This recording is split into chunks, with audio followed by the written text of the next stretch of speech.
Guys, good afternoon. Ayan po, palaot na naman po yung mga bangka. Ayan. So, we are praying and hoping na marami na naman po silang huli. Ayan po. So, papalaot na naman po sila.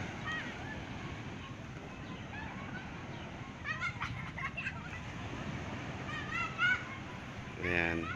So, we hope and pray na marami po silang huli na naman po mamayang gabi para bukas meron na naman po tayong ayuda. Ayan. So, walapas po pa lang po yung iba. Ayun.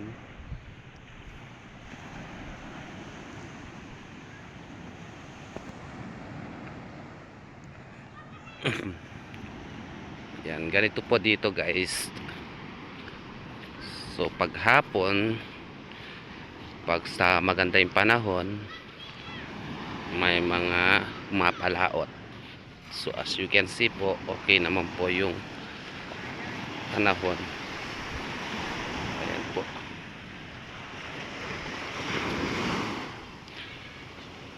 So andito po tayo ngayon sa tabing dagat. Ayan. So medyo nasa gitna na yung iba.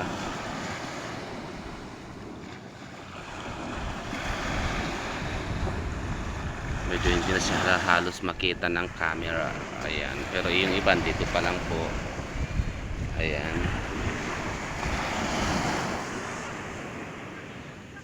So medyo palubog na po yung araw. Ayan, ganito po. O, ayan pa po yung mga bangka na palabas. Pag-pray po natin na marami na naman po silang huli. Ayan.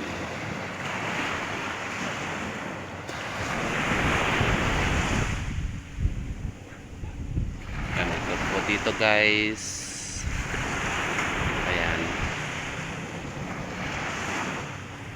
Yung mga ganito kalalaking bangka po, ang mga nahuhuli po nila ay yung mga dilis, yung tamban, mga ganon. Minsan yung maliliit na tulingan, yun po yung mga nahuhuli ng mga to. Ayan.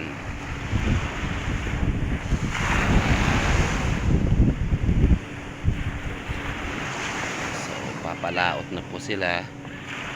Bali magdamag po sila sa gitna po ng dagat, manghuhuli ng isda.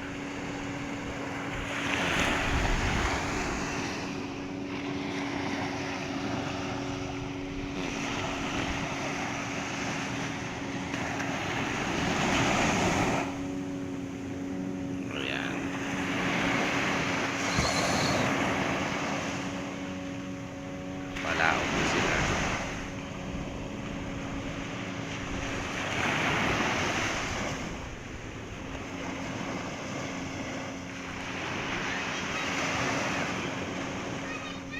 Yan, kung nakikita nyo guys yung may flag po mga yan,